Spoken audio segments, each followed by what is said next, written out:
महादेवाय त्र्यंबकाय त्रिपुरांतकाय त्रिकाग्निकालाय कालाग्निरुद्राय नीलकंठाय मृत्युंजयाय सर्वेश्वराय सदाशिवाय श्रीमान महादेवाय नमः।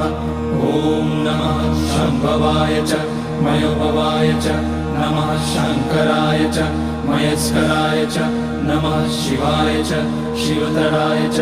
ओम त्र्यंबकं यजामहे सुगंधिं पुष्टिवर्धनम् उर्वारुकमिव बन्धनान् मृत्योर्मुक्षीयमामृतात्।